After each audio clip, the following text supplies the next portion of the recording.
In this presentation, I'll be exploring a key question many educators ask. Why should I join a professional organization?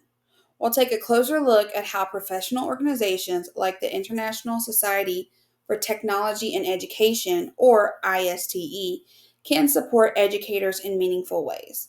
From personal growth to practical classroom impact, there are many potential benefits worth considering. Professional organizations offer a lot to educators. They create opportunities for continuous learning, connection with peers, and access to the latest trends in education and technology. These groups often provide valuable networking experiences, teaching resources, and professional development opportunities. They also help educators stay current on best practices and support collaboration that can lead to innovation in teaching. It's worth exploring how being part of a professional network might elevate our work as educators. One well known organization in the education technology space is ISTE, the International Society for Technology in Education. ISTE's mission is to empower educators to transform learning through technology.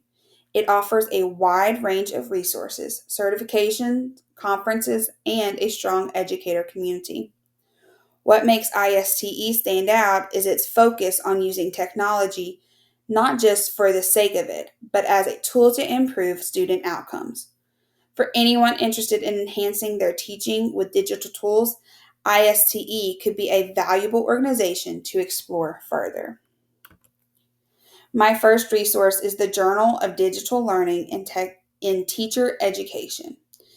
This journal shares research and real classroom examples showing how teachers are using digital tools to improve learning. What I find helpful is that it offers ideas for using technology in ways that can make teaching both easier and more effective, something every educator can appreciate. For me, it could provide new strategies to teach in my own first grade classroom. Things like digital storytelling or fun interactive learning apps could help my students stay engaged and excited about learning. I think young learners in tech rich or blended classrooms, like the ones many of us teach in, would benefit the most. The ideas in the journal are designed to make digital learning simple, fun, and meaningful, which fits perfectly with the needs of early elementary students. My next resource comes from an ISTE conference session called Promoting Positivity in Education: The Power of Podcasts. In this session, educators learn how to use podcasts to share good news, celebrate student successes, and bring families into the learning experience. It offers practical tips on using podcasts as a communication and storytelling tool in the classroom. I think this could be a great way to build a stronger classroom community by highlighting student voices and sharing what we're learning through short recordings. I could easily see using this to celebrate growth or let families hear what their child is working on. This would especially benefit first graders and their families, including those who may not speak English at home. Podcasts can be a creative and accessible way to connect school and home and help everyone feel more involved. The final resource is a blog post titled How Special Education Technology Improves Learning. This post introduces several helpful tools like text to speech programs, communication boards, and adaptive tablets that can support students with disabilities in the classroom. It shows how technology can remove barriers and make learning more inclusive. For me, it could be a great guide for learning how to support students who may need extra help, like those with speech delays or fine motor challenges. So this can fully they can fully participate in class activities.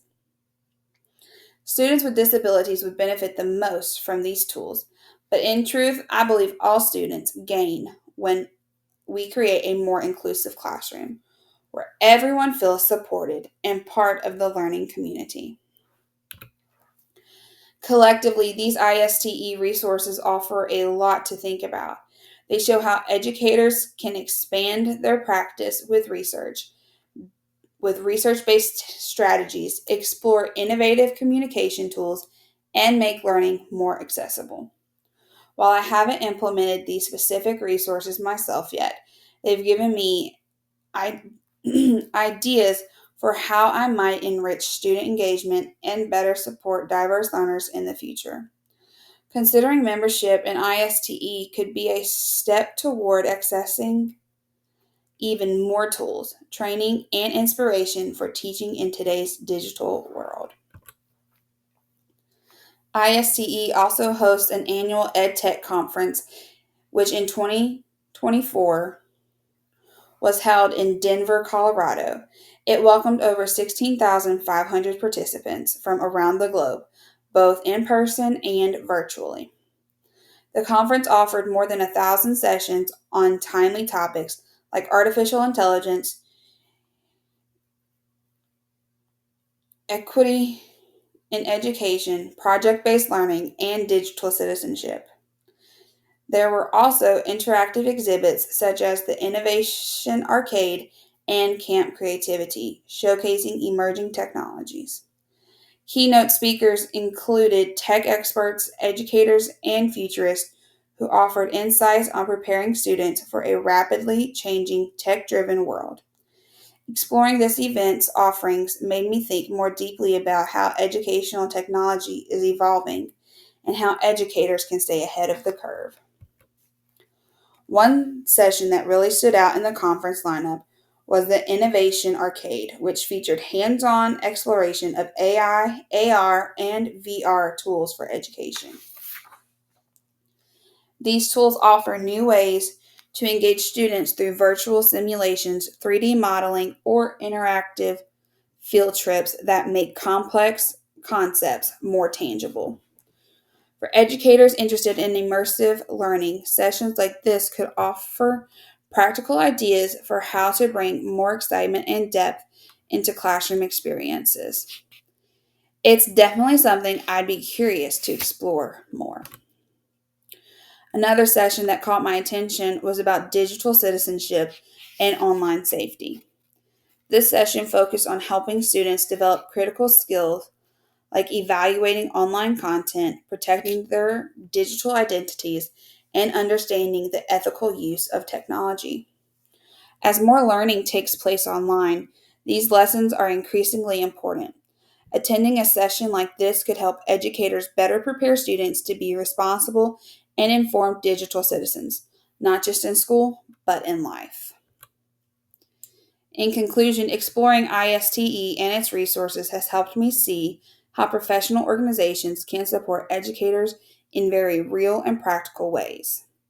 They offer a wide range of tools for professional growth, foster a sense of connection with other educators, and provide insight into emerging trends in teaching and learning.